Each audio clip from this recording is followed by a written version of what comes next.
The challenges facing our world are growing all the time. How do we build stronger economies with equal opportunities for all?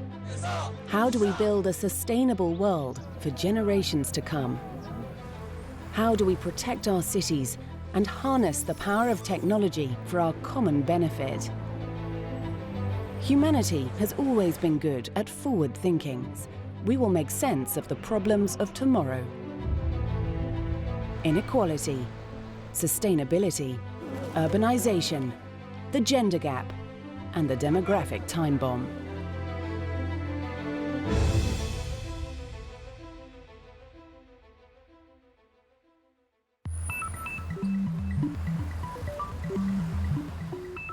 The world is changing.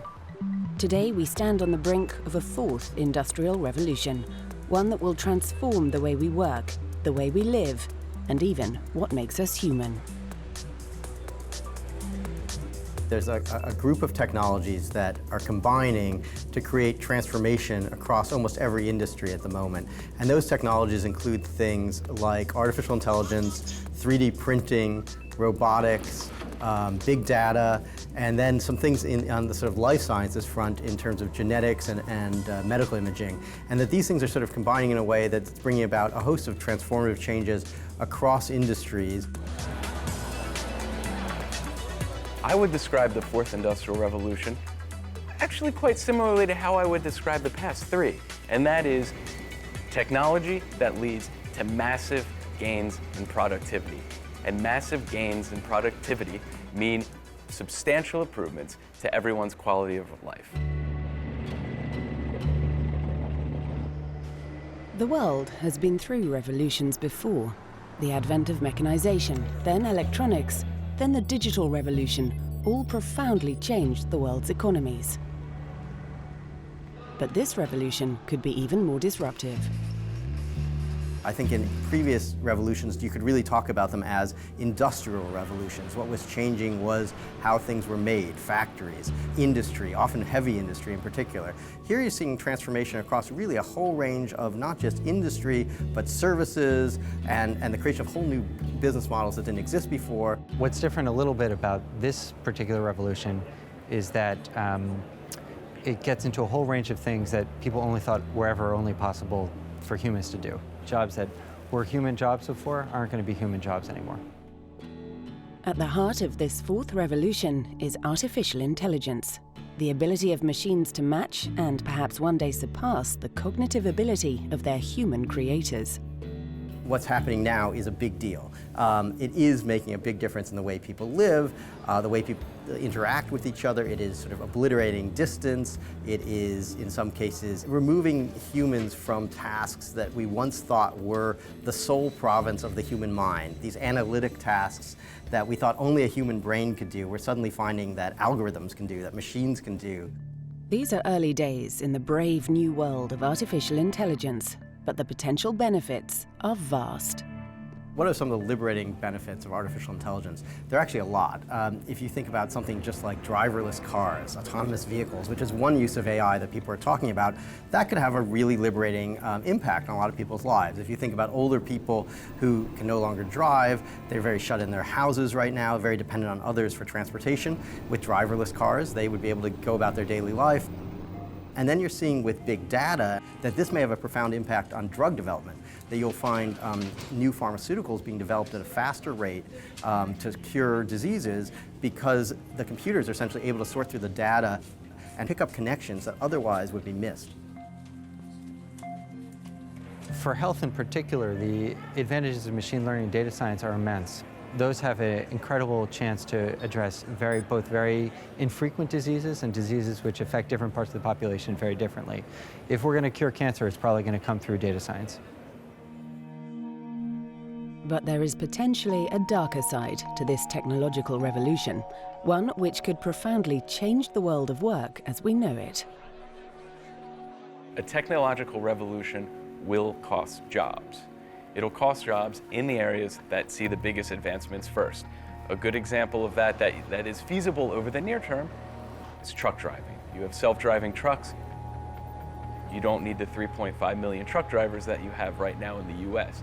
What is key as part of this revolution, as productivity goes up, as the economy continues to evolve and new jobs are created, you need to make sure those displaced workers are given the skills to move into these new positions.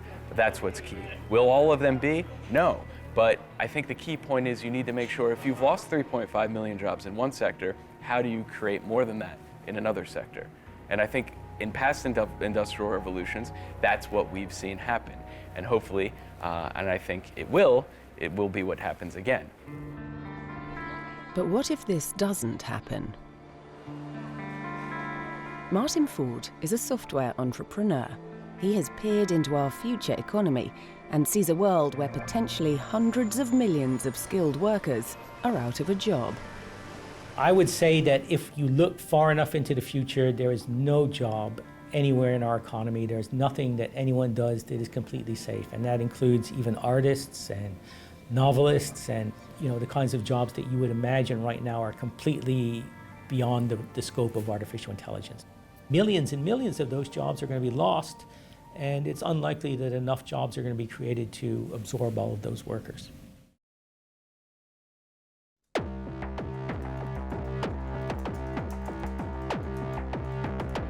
Martin Ford is a software entrepreneur who has a chilling vision of the future. His best-selling books have put him at the forefront of a movement which worries about technology, the speed of its growth, and the immense potential it has to change the world. This is the fourth industrial revolution, the advent of machines powered by artificial intelligence, which have the potential to make redundant hundreds of millions of workers across the planet. It is a world which is nearly upon us, but which governments and businesses are only starting to comprehend.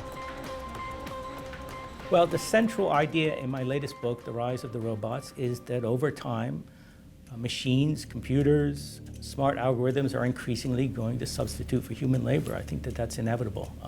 Technology is eventually going to be able to do many of the things that people now do, and I think there's a good chance that that will result in unemployment. It's going to push people out of the labor force. Many people are going to find it impossible to adapt to that because they're not going to have capabilities that really exceed what machines can do. And that's, I think, going to be a genuine concern both for our society, of course, and ultimately for the economy, too. Some of those machines are already with us.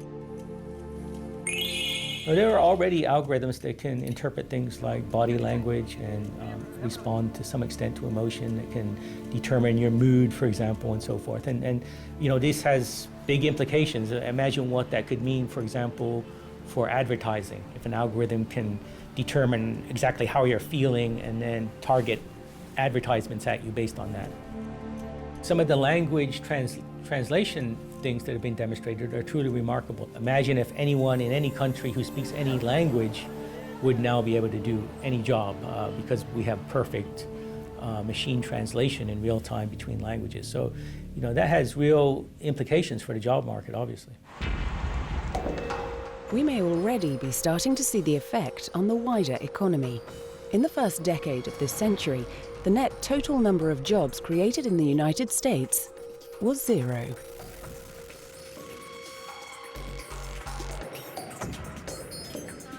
What we see is that in the United States, we've been having what we call jobless recovery. So clearly there's something happening there, and I think part of what's happening is that jobs disappear when a recession happens, and then when finally recovery comes back, companies find that they're able to leverage technology to avoid rehiring a lot of those workers. And so it's taken longer and longer for the jobs to reappear. Throughout history, technology has always disrupted economies and societies. In the late 19th century, 50% of US workers were employed on farms. By 2000, it was less than 2%. Those workers found work in other sectors. But Martin thinks this time it's different.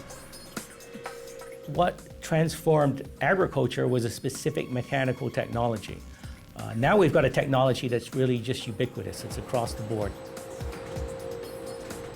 Artificial intelligence is something that's just scaling across our entire economy. It's not something that's impacting just one sector.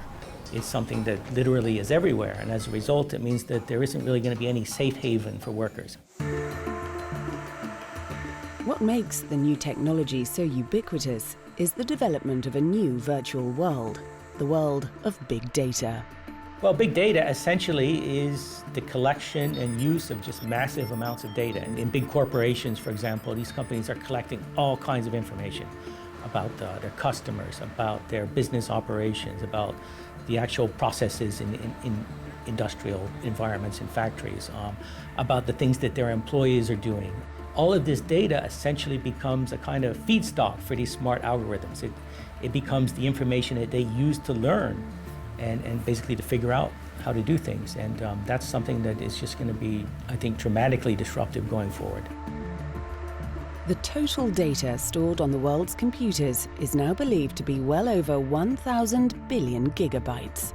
And it is big data which is driving the most disruptive advance in technology, the ability of machines to think. One thing that you'll very often hear people say, even today, is that computers only do what they're programmed to do. And this is really not right anymore. And the reason it's not right is basically because of machine learning, because we now have this technology that allows smart software algorithms to look at data and based on that to learn how to do things, to figure things out, to make predictions. So it really is no longer the case that some human being is sitting down and telling a computer exactly what to do step by step. Computers are now having the ability to figure that out for themselves. You can imagine a future where every device, every appliance, all kinds of industrial equipment, everything communicates and talks to each other. And I think that one of the things will happen is that artificial intelligence will kind of use that as a platform. It will scale across all of that. Everything will become more intelligent. The last great technological advance saw robots replace millions of blue-collar jobs in factories and on production lines. Martin believes this new disruption is going to target the white-collar workforce as well. Once a computer learns to do something, then that information can be scalable out to any number of machines. So it's almost as like you can imagine having a workforce of people and you could train one employee to do a particular task, and then you could clone that worker and have a whole army of those workers. That's a bit like the way artificial intelligence works. So machine learning is very scalable. If you've got the kind of job where someone else, another smart person, could maybe watch what you're doing or study everything you've done in the past and figure out how to do your job, then it's a pretty good bet that eventually there'll be an algorithm that will come along and be able to do, essentially that same approach. So that's a lot of jobs. Many of the jobs which might be displaced are those currently occupied by educated, highly paid workers. So you can see really across the board that anyone sitting in front of a computer doing some sort of routine, predictable knowledge work, for example, if they're cranking out the same report or the same analysis again and again, all of that is going to be very susceptible to this. Journalism is one interesting area that's being impacted by this because there are now systems that can essentially tap into data and then they can transform that data into a very compelling news story that many people would read and they can't tell that it was written by a machine. In the future, maybe 90% of news stories will be machine generated. The number of jobs displaced has the potential to utterly transform the economic landscape.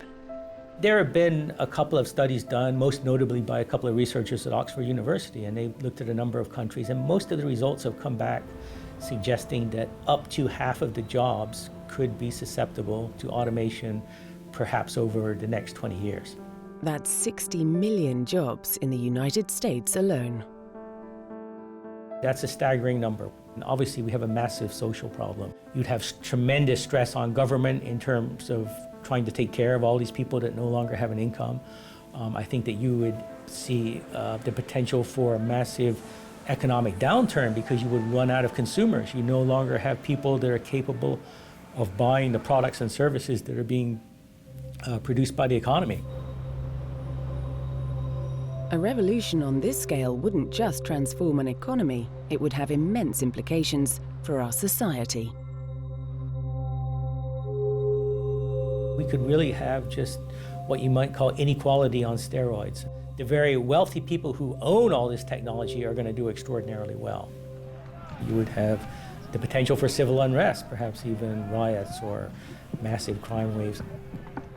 In the United States, during the Great Depression, we had an unemployment rate of about 25%. And back then, there were many people genuinely concerned that that would result in the collapse of both democracy and capitalism. This situation amounts to just about the end of the world as we know it, a science fiction nightmare straight from the movies. There are some very prominent thinkers, like, for example, Stephen Hawking and Elon Musk, who have raised genuine fears about the potential for advanced artificial intelligence. And their concern is that someday we're going to build a super intelligent machine. Imagine a machine that's 100 or maybe 1,000 times smarter than any living person. What would that system think? How would it act? Would it have a use for us? It might decide that we're simply a burden. It might decide to just get rid of us. So it could potentially present an existential threat. Is that something to worry about? I think that it's not a silly concern. It's not something that we should laugh at and just dismiss.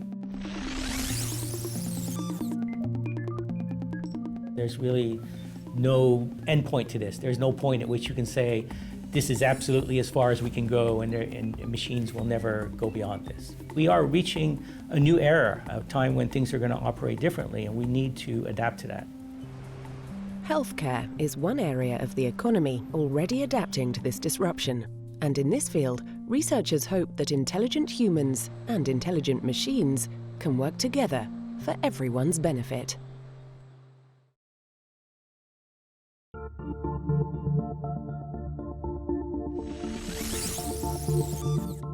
The fourth industrial revolution, the era of artificial intelligence, has arrived.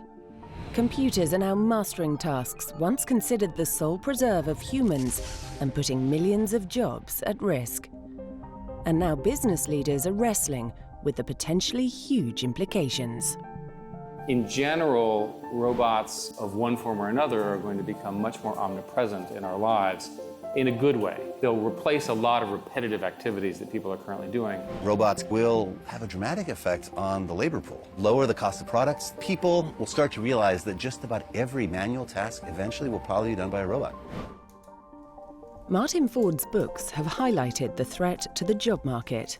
But even he sees areas where artificial intelligence could be beneficial. I do think that healthcare is actually one of the areas where the impact of artificial intelligence and robotics could be extraordinarily positive in the future. The burden on our economy is growing at a remarkable rate, especially in the United States. So if we can deploy more artificial intelligence and robotics there to make that more efficient, that'll be a great thing. Analysts expect the AI healthcare market to generate revenues of over $6 billion by 2021, 10 times its current total. Young companies like Hindsight in New Jersey and Enlytic in California are mining data to improve patient outcomes across a range of illnesses. And in New York, IBM researchers have developed Watson, an intelligent software system at the forefront of this revolution. It can understand somebody's personality type. It can look at email, for example, and tell you what is the tone of the email.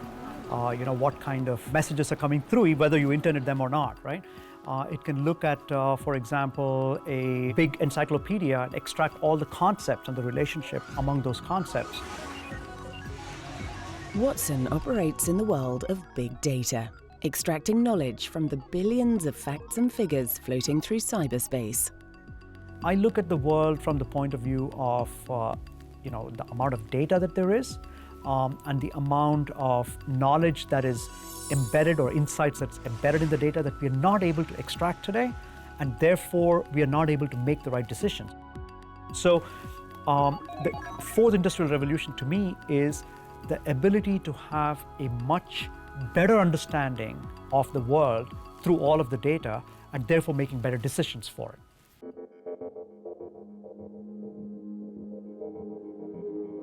IBM is currently running a research project in which Watson augments the intelligence of medical professionals, helping doctors treat the most dangerous diseases in the world, including skin cancer.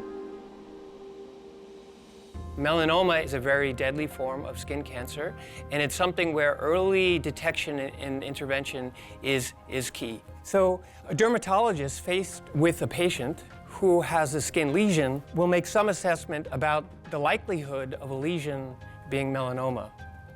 So unfortunately today, dermatologists can make errors. Some melanomas are being missed, and some skin lesions which are perfectly benign are being excised needlessly. So what we can do here is essentially ask the computer to make a deep analysis over an image. So this image is then being sent to the computer, and it's being automatically analyzed. And what the computer is telling us about this image is that there's a very high probability that it corresponds to melanoma. What we're finding in our own internal retrospective research is that the computer can be as accurate as 95%. So this compares to the best clinical experts today that are between 75 and 84% in recognizing melanoma. It is not a tool that would replace the clinical expert. Rather, it provides them with additional analysis over the skin lesion images by providing reaches into large databases of similar lesions. This is a vision of a future where humans and machines work hand in hand, complementing one another's skills. I look forward to a time when, every professional, in fact, 2-3 billion professionals around the world are all able to have their own personal cognitive assistant that can help them do their daily jobs. And that changes the nature of expertise. Humanity will move to a completely different place in terms of expertise and how we apply our knowledge and our experience into real-world problems and therefore make the world a better place. Just like we've had machines that could augment people's muscles in the prior industrial revolutions, or can help people search vast amounts of information, like in the internet era. I look at the next revolution as machines augmenting people's cognitive capabilities. That's how I think about it. Martin Ford remains cautious, believing artificial intelligence is going to fundamentally change the way we live and work, and challenge us like never before. We're not prepared for the disruption that's coming. We're going to see things get worse before they get better. In particular, the impact on the job market and the impact on the incomes and the livelihoods for average people. So, in the short term, things could be pretty difficult, but in the longer term, if we do adapt to this, then I think there are reasons to be really optimistic. I mean, you can imagine an almost utopian kind of future where no one has to do a job that's dangerous or that they really hate or that's really boring, where technology takes on more and more of that. And if we can get to that point, of course, then that's a tremendously positive outcome. So I think that all of that is really possible, and it could be one of the best things that's ever happened to humanity, but it will require that we adapt to it, and that's going to be a staggering challenge.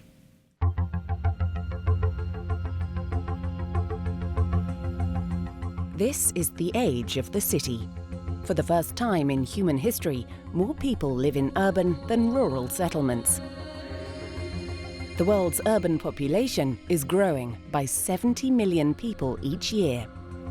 301 cities account for 50% of global GDP.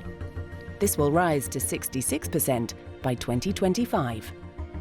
So if we don't get things right in our cities, then the consequences for humanity are profound. Cities are critically important to the global economy and to progress in the global economy.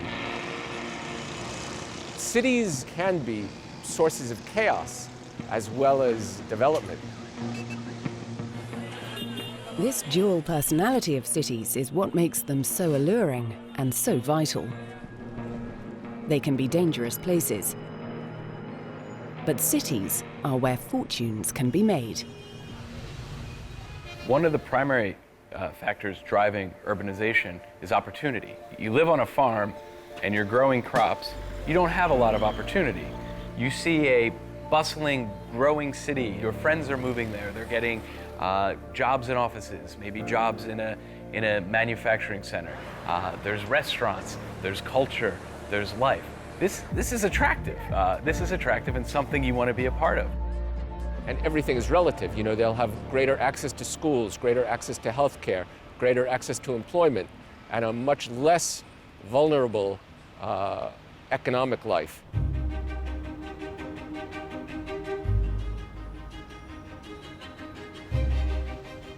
In 1900, 12 of the world's biggest cities were in North America or Europe. 100 years later, this number had fallen to just 2. Most of the biggest cities of the future will be in the developing economies of Asia and Africa. Most of the growth in cities is going to be in China, India, and Nigeria. Those 3 countries alone will account for 37% of the world's urban population. Just staggering numbers. Here's an example: Lagos, the biggest city in Nigeria. Its population every year is adding the equivalent of the population of Boston. The urbanization rate in the US, Japan, it's over 70%. In China, it's still 50%. So China may have a lot of megacities, they may have a lot of larger cities, but those cities are either going to get bigger or there's going to be more of them. So I think that's going to be a trend. And I think a lot of emerging markets, especially those with large populations, are going to experience trends like that in the next 50 years. This incredible rate of growth makes the challenges of managing a large city even more difficult. The biggest risks facing cities are the same risks that challenge all of us. Politically, governance, climate change, economic inequality, productivity, economic growth, employment, education, transportation. Those issues that face cities are the same that face everyone, except in a much more concentrated way. One city battling with many of these problems is Rio de Janeiro in Brazil. Alessandra Orofino is on the front line trying to solve them. She believes the world's biggest cities are in danger of sinking under a tide of poverty, decrepit infrastructure, and citizens' apathy. And unless we do something about it, billions will suffer the consequences. The kind of urbanization that we have today can only go so far. If we do not change the way we design our cities, if we do not make cities change with us, we're going to have very serious limits to urbanization. Cities will become impossible to manage, impossible to live in, and just very miserable places to be. I think if we change that process, those limits could change dramatically and potentially be non-existent. But that requires that we think deeply about the environments that we want to be in and how we can better build them together.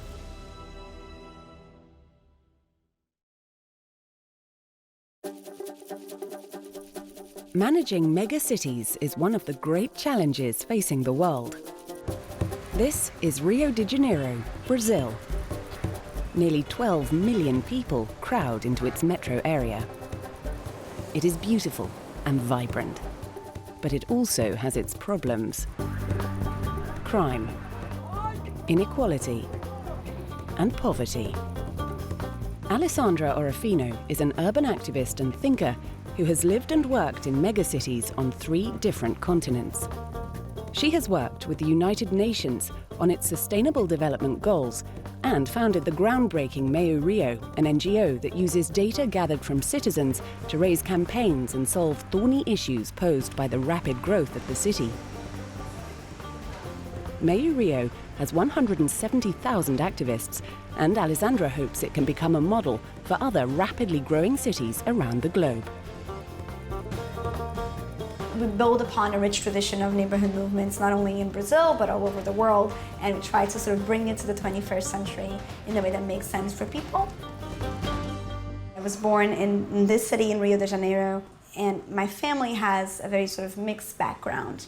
My father comes from a neighborhood in Rio that was quite dangerous in the 90s, quite poor, or lower middle class, and my mom comes from a very wealthy background, one of the best neighborhoods in Rio. It taught me that this city can be amazing, but it can also be very rough and unequal, and that's not just a characteristic of this city. I think it's something that we are seeing increasingly in cities around the world. Rio de Janeiro is similar to many emerging megacities. Some neighborhoods are as wealthy as anywhere on the planet. Others remain impoverished and cut off. Bridging this gap will, Alessandra believes, have profound benefits for us all. Cities bring people closer together, and they have this intensity in them, this density in them. They're definitely the places where most innovation will naturally happen, because it's very hard to innovate when you're always talking to the same people and hearing the same thoughts. And cities are the exact contrary of that. They are natural hubs for innovation, natural hubs for economic growth, and they tend to be the engines of growth in most countries. But when this growth is rapid and unplanned, the results are gridlocked streets, poisoned air, and an infrastructure that simply cannot cope. Well, I come from a city that expanded too rapidly, for sure. How do you create sidewalks, sewage systems, schools, mobility systems to cater to a growing population? If that rapid urban expansion is happening in environments where inequality is paramount, the challenges are even bigger. In a megacity, one of the biggest challenges can be simply getting from A to B. Our mobility systems, in general, very few exceptions, suck. When you have a poor mobility system, you just preclude entire segments of the population from living the city, from actually accessing the opportunities and the beauties and the amazingness that cities have, right? Because it's very hard for them to get around. You also preclude the rich people in the city from getting to know other areas in the city, which can be incredibly exciting and a fulfilling experience in and of itself. So you're creating a city in which everyone is living in their own territory, which is terrible. At the forefront of these infrastructure problems are the city's poor. They can become physically cut off from the economic opportunities that living in a city provides. The poor pay the brunt of most things, and I think that includes rapid expansion of cities. The fact that in the developing world, 1/3 of the population is living in slums is something that none of us should accept as we grow and as we think about the planet in which we want to live. Slums are a result of rapid, unplanned expansion. Today, an estimated 863 million people live in slums. If the 104 million slum dwellers in India were a separate nation, they would be the 13th most populous country in the world. But slums are not always hopeless places. The poor are not just sitting waiting for the government to do something for them, they're creating their own urban environments. So if you go to a slum in Rio, you see that most of that infrastructure was built by the community itself over the years. So there is a level of do-it-yourself, a level of initiative that you see a lot more in poor neighborhoods than rich neighborhoods, precisely because the government wasn't there. This means slums must be handled delicately by urban planners. What do we do with areas that were developed by communities but lack infrastructure? Even if we're assuming goodwill in terms of how we handle them, even if the only thing that we want to do is provide those areas with good quality public services, there are choices that need to be made in terms of which pieces of that infrastructure do we leave, which pieces do we change, knowing that it was built by the people. If we don't handle that process in a way that is human and intelligent and actually aims at protecting the interests of the poor communities, we can end up with massive waves of dislocation and destroying an urban fabric and a social fabric that is so important and so vital. Here in Rio, we have a neighborhood called Santa Teresa, and in that neighborhood, we have a tram. It's a historical tram, it's beautiful. Most trams in Rio were destroyed earlier in the 20th century. In Santa Teresa, the neighbors organized and kept their tram. It's a point of pride for them. Santa Teresa was a forgotten neighborhood for a while. It became a lot poorer. And then in the past 5 to 6 years, it has been gentrifying really quickly. And the government decided to turn that tram, which is one of the very few remaining in the city, into a tourist attraction. But what the neighbors said at that point was, The only reason why this tram still exists, and it's vintage and kind of hipstery and amazing, it's because we organized and we kept it here. They created that value. They created the richness of that community. And we see that all over the world. Alessandra believes cities often ignore this creativity. The result is a democratic deficit which erodes faith in the city's government and alienates already vulnerable communities. Alessandra believes cities must take their citizens with them if they are to expand successfully. I think what we have definitely not gotten right is the process by which we involve citizens. I have not seen one case of a city that has really used the collective intelligence of its citizens and distributed power in a way that makes it actually possible for people to influence the way the city evolves. And when we get that right, I think we'll solve a lot of the other issues that we see. But for us to truly harness the power of our cities, we need to heal the divisions within them first.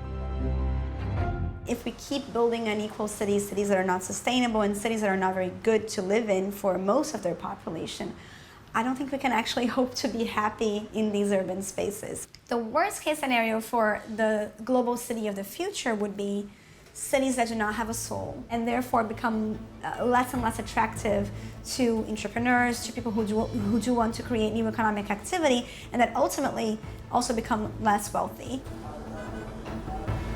Across the ocean from Rio, another giant city is growing. Lagos is now the most economically important city in Africa, but its growing pains are excruciating and threatening the futures of 21 million people.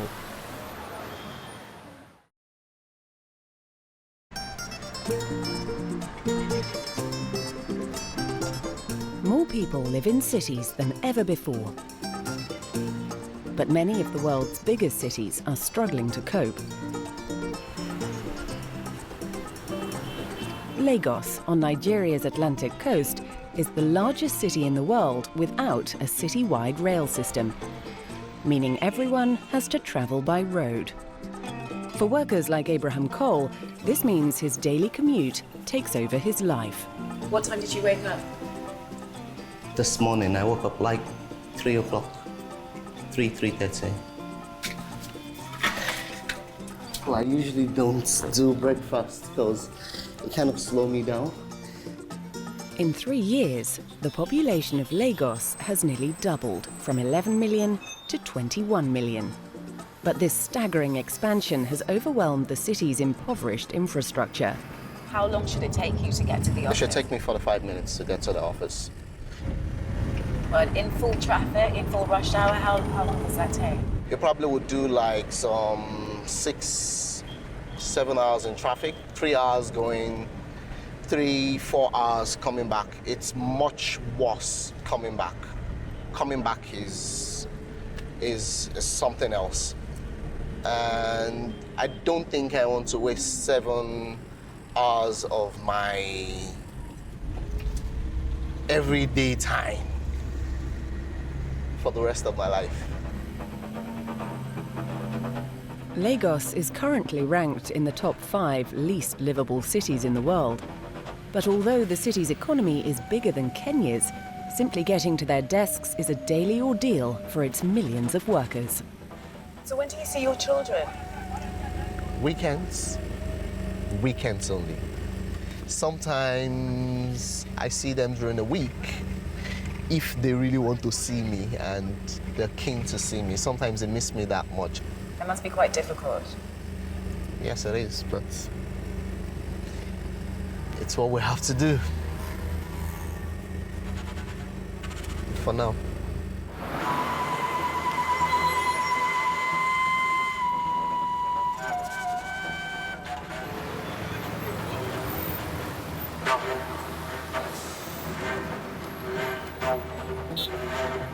Like millions of Lagosian workers, Abraham's first act on getting to work in the morning is to take a nap. There we go. Welcome to my office. So what are you going to do now? I think I have, this is quite early. This is 7:10. So I'll take a nap for like 30 minutes and get ready for work. 2,000 people migrate permanently to Lagos every day, straining the city's infrastructure further and expanding the city from the land to the sea. The result is slums like Makoko, a floating settlement on the city's lagoon.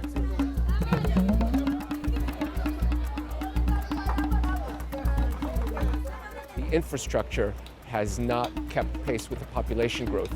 So basic measures of quality of life, just as access to clean water, for example, access to electricity, are limited. So before you even get to issues related to growth and development, Lagos and Nigeria have to sort out much more basic issues of infrastructure. Makoko is the oldest slum in Lagos.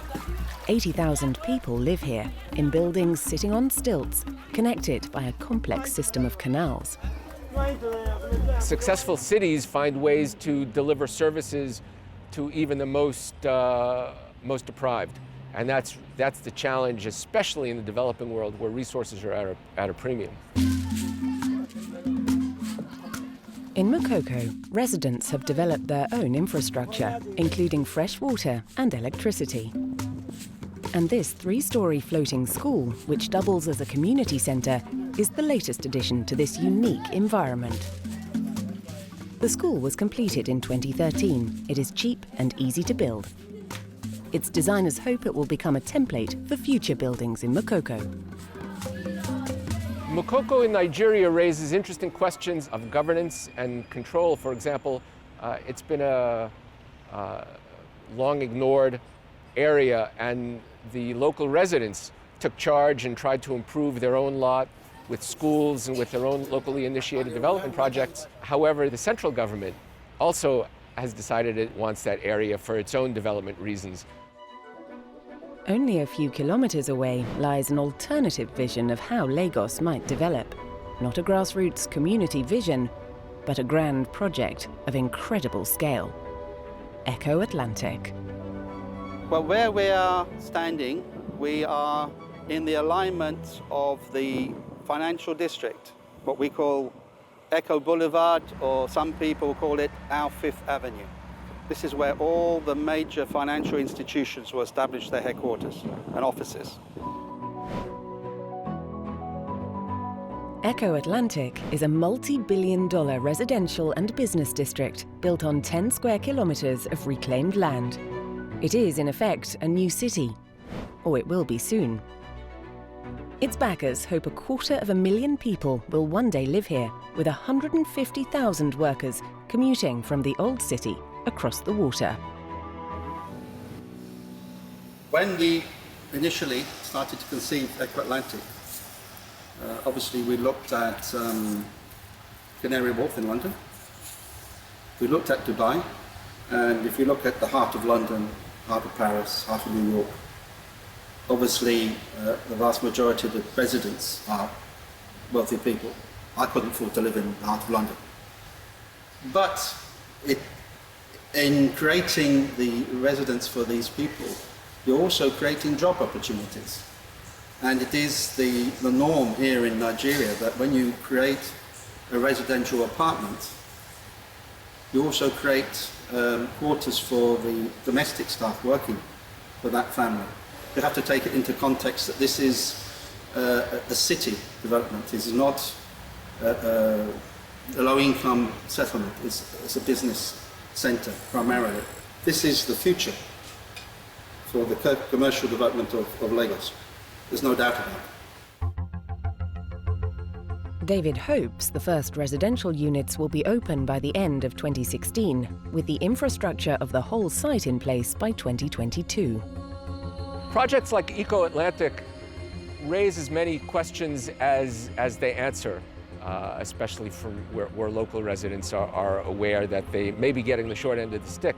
On the other hand, they really do lend themselves to starting from scratch and being able to build structures where there are schools, hospitals, offices, transportation facilities, and they give gigantic cities like Lagos an opportunity to create a model of what can be, presuming they're planned and executed correctly. The future paths of megacities like Lagos remain uncertain. Organic, citizen-led growth like Makoko, or large-scale planned development like EkoAtlantic. What's clear is that left unchecked, growth could destroy cities' immense potential. I'm an optimist when it comes to cities. I grew up in New York City in the 70s when the city went to the edge of bankruptcy. And here we are in the 21st century, and New York is booming and thriving, and it's a tremendous place. And you can see with proper planning and a diverse and vibrant population what's possible.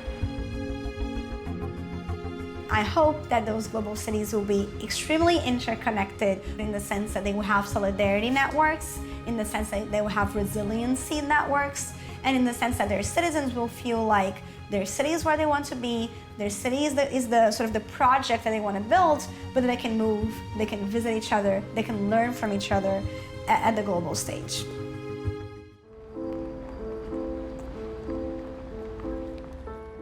The world of work is still dominated by men. In the Middle East and North Africa, only 25% of women are economically active. Globally, 3/4 of unpaid work is done by women. And even in North American companies, 25% of female employees feel their gender has held them back. If women are half the people, they should have, a fair shot for all of our benefit at contributing to the economy in a way that is really much more equal with men than maybe what we've seen in the past. Of the biggest companies in the world, only about 5% are run by women. On corporate boards, less than 20% of the decision makers at the corporate board table are women right now. In the US Congress, only about 20% of the elected officials in both the Senate and the House are women. Women earn about 79 cents on the male dollar. So there's all kinds of ways in which women don't have parity in the world in which we live. This is the gender gap, and it's been around for a long time.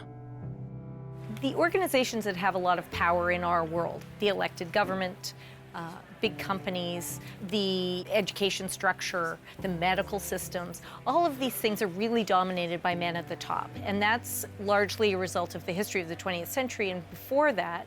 And it is taking a while for women to break that, what we call the glass ceiling, but at the same time, it's taking a while for the whole society to adjust to seeing men and women as equal actors at the top of any of these institutions. Nearly 100 years after women in the United States were guaranteed the right to vote, the gender gap remains an issue in every corner of the world. And closing it has become more than just an issue of fairness. It has become an economic imperative, debated at Davos and in boardrooms across the world. The gender gap matters for business. It's the market opportunity as well as the potential loss to the bottom line. When you have a company and a workforce that represents your market, you're more likely to succeed. By having a more diverse workforce, companies tend to be more successful because they're able to more creatively address challenges and issues and innovation. And so if you have a boardroom or a committee entirely composed of individuals who all went to similar schools and have similar backgrounds and think the same way, they're going to be less successful than a very diverse board. In a study that came out last fall from McKinsey, they found in looking at a big global number of companies and looking at economies around the world that in fact equalizing women's economic contribution by 2025 would add $26 trillion to the global economy. So, there's really very big numbers related to women becoming more equal in terms of economic participation wherever you look around the world. Evidence is mounting of the positive effect female voices can have at the very top of businesses. If you look at companies where you find female CEO or chairwomen, those are companies where you don't have poor corporate governance, they don't have poison pills. They don't have unequal voting rights that keeps insider management in control. They don't have staggered board elections. Companies with good governance are more likely to have female CEOs. So the question is, with the issue at the top of the economic and political agenda, what is holding women back from the very top? Is it lack of ambition? Or simple old-fashioned sexism? So if we look at professional women in the workforce, about 43% of them leave their profession at some point to deal with care of most likely a child, but also care of elderly relatives. It's very difficult to re-enter your profession at the same level as your male peers who have been present for those last 10 years. This explanation rings true for former senior State Department official Anne-Marie Slaughter. She believes that what is holding women back is the structure of our workplaces and societies. And if we don't do something about it, then our corporations and governments will continue to underperform. There's no global issue that would not be helped by advancing women or achieving equality. We want a world in which every human being, boys and girls, has the right and the ability to live up to his or her God-given potential. And what we have is a world in which far more men have that ability than women do.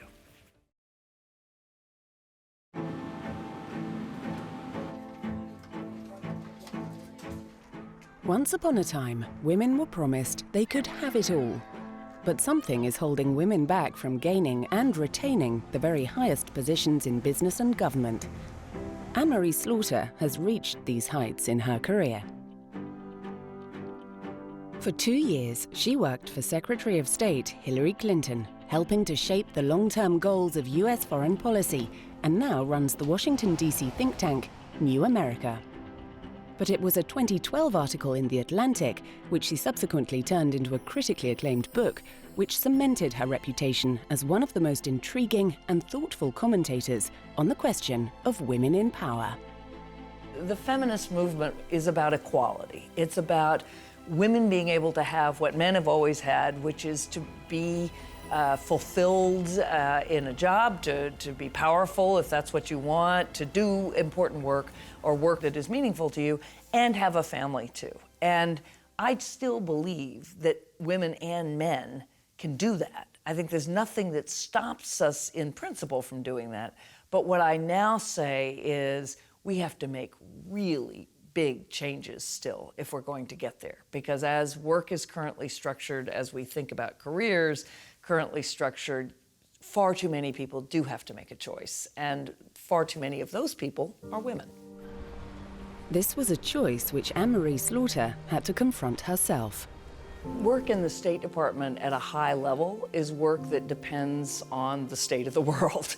And the world is unpredictable by definition, and there's always too much work to do. If there's a revolution in Egypt, you can't say, hold that, I'll be back on Monday. You have to be there when it happens. So I definitely worked pretty much very long hours for 2 years.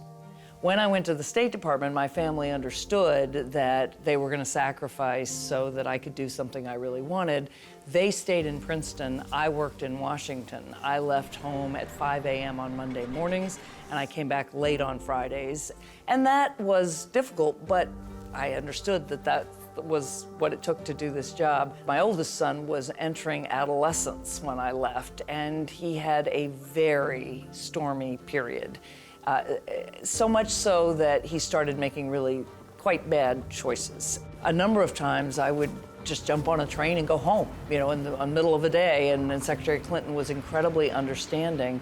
But after 2 years, we realized that it really was a choice between putting all our energy into helping him get back on track with real important life consequences, or getting promoted in a career that I loved. The decision to quit her dream job and leave Washington didn't just affect Anne-Marie's career. It challenged the feminist credo by which she had lived her life. I saw the world differently. I realized that I had been telling women for decades, young students whom I taught, you can make it work. You just have to, work hard and you can make it work. And I couldn't make it work. And if I couldn't make it work, with all the advantages in the world, I had money, I had a husband who was a lead parent, I had every possible way to make it work. Well, then there are places where we simply have to make choices. That was an epiphany. Anne-Marie's decision to put caring for her family before advancing her career saw her accused of betraying feminism. When I wrote my Atlantic article, I got a great deal of criticism from women of my generation or older who were feminist women I admire, but who very much worried that I was setting the movement back. If I told people I'd come back because I wanted to be with my family, I got a reaction that essentially told me, among many people and many women, that they saw me a little differently than they had before, that I wasn't really a player, that I wasn't as motivated or ambitious as they thought I'd been, kind of disappointed. Anne-Marie's experience sparked a debate about whether women can have it all. Facebook COO Sheryl Sandberg had suggested that, in order to get ahead, women needed to be more assertive in the workplace in the face of male power.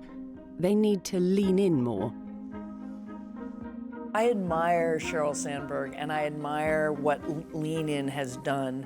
I've seen it as somebody who runs an organization. I have seen young women come in and ask me for raises, and I know that they've just read Lean In. They're doing it. They're pushing themselves forward in exactly the way that Sheryl Sandberg recommends, and many women advocate.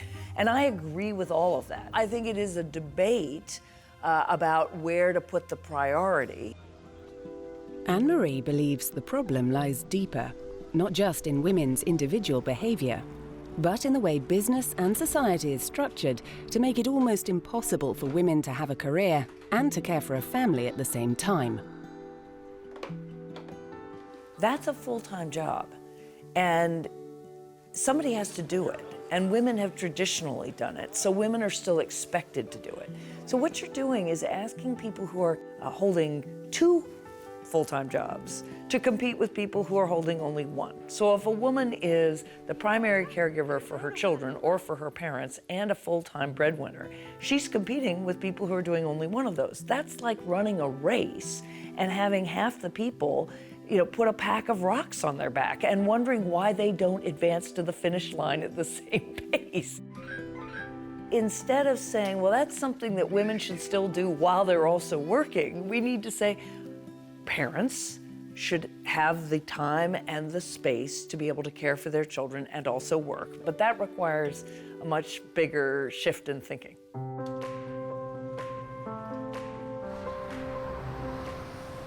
The effect of the gender gap can be seen across the global economy. Rates of prime-age employment for women have been falling in the United States for nearly 2 decades. In 2014, just 70% of women aged 25 to 54 were in work. The comparable figure is higher in Scandinavian countries, and these are the countries where the gender gap is at its narrowest. The countries that have gone the farthest toward real equality are the Nordic countries, Denmark and Sweden and Finland and Norway. What they understand is both that you have to recognize that raising children is a social and economic investment, and their governments say we're going to invest in maternity leave and paternity leave. And the paternity leave is particularly important because they create incentives for men to take not a week, not 2 weeks, but up to 6 months. And they do that in part by giving 1 month or sometimes 2 months as a kind of use it or lose it. So the man's an idiot if he doesn't take the month to be with his children, when if he doesn't do that, he loses that leave, right? That's crazy. If sharing the burden of care of children and of parents is key to closing the gender gap, then that suggests accepting the traditional roles of men and women are a thing of the past. You have to be accustomed to seeing men as the primary caregivers of young children. And men have to understand that they're just as good as women at this. And even more important, or equally important in many ways, as a Finnish CEO said to me, the head of a big Finnish company, he said, now when someone comes, a young man who hasn't taken their paternity leave, I wonder about their character. And that's where we have to go. And in Scandinavia, that's where they're heading. The Nordic nations are pioneering a new approach to work and parenthood, and narrowing the gender gap in the process.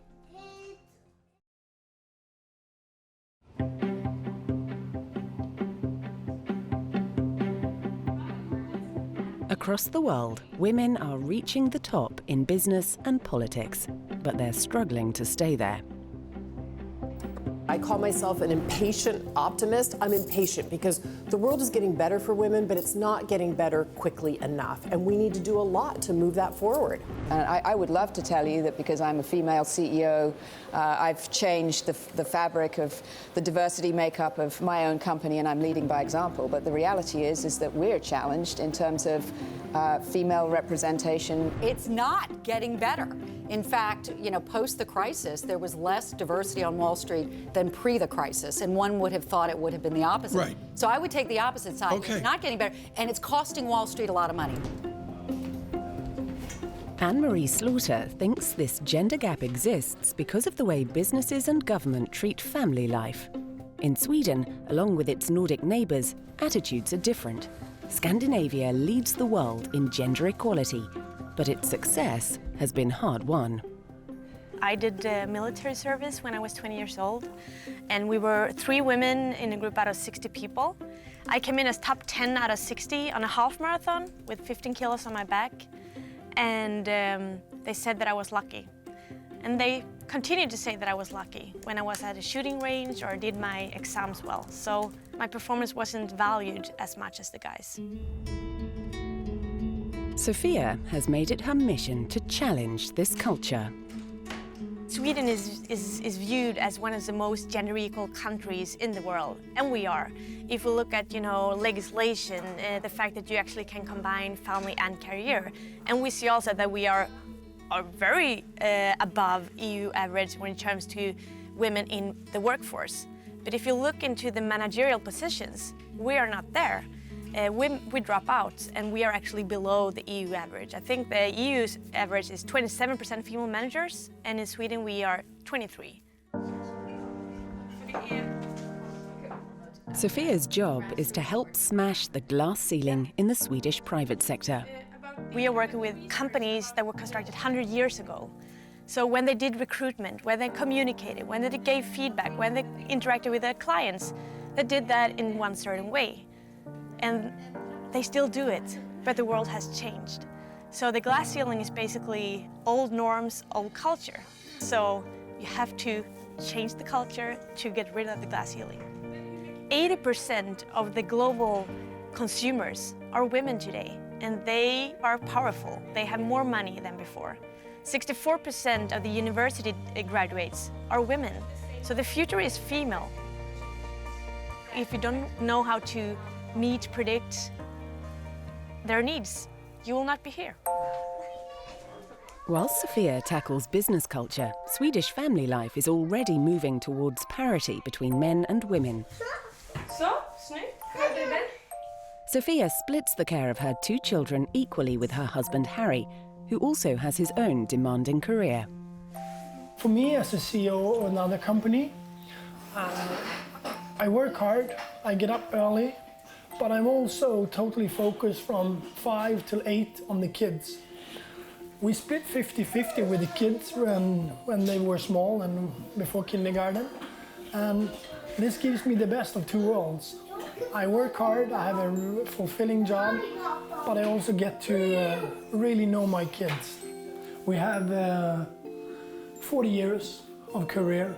Spending 6 months with the kids is one of the best investments you can do. This shared attitude to parenting is typical in Scandinavia. TDC is one of Denmark's leading telecommunications companies, with revenues of over $3.5 billion in 2015.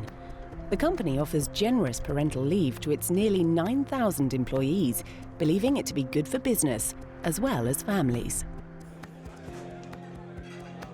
I definitely think that the labor market in Denmark compared to other countries are much more free, giving a high degree of responsibility to our employees and ask them to feel free to have a whole life. And we see our employees as a human being as a whole, 360 degrees around. TDC offers fathers 100% of their salary during 16 weeks of paternity leave. Like Sophia's work in Sweden, the aim is to change the culture around work and families.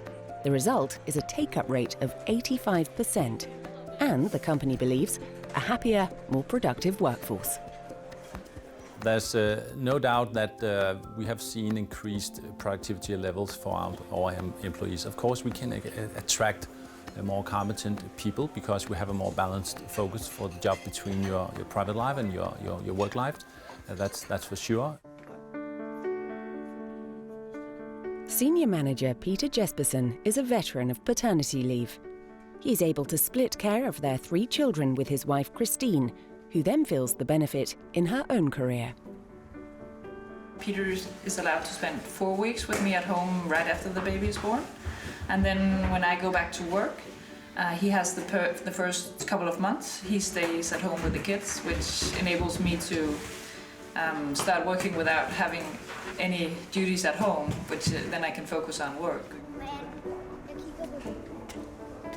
I'd say that what other countries and other people probably could be missing out on is 2 things probably. I think one thing is the family side. I mean, both parents get to know their children, they get to know their preferences, they get to know who they are. And I think on the work environment, the workplace, I think there's numerous studies that shows that equality, if you promote equality, being both having women in top positions, women in managers' jobs, and women in the workplace in general, you will be more successful. So as a society as a whole. Moves towards gender equality in Scandinavia have not happened by accident. They're the result of a deliberate, long-running strategy. I think it's critical to how we live now and how we go forward, that the gender gap and broader issues of diversity are part of the conversation. And that is really because of the way the world is changing. The gender gap is part of it, and it's not going anywhere. So it's important for us to talk about it. I want my daughter to grow up in a world where she can be anything. So I think it's about, breaking norms and enable both men and women to be who they are. Gender equality is a huge piece of cultivating and harnessing human talent. And that's the way to think about it, that we need all the talent we can find because we have enormous problems, because we need economic growth, because we need innovation, because we need to save the planet. We need human ingenuity, creativity, intelligence, and half of that talent is in women.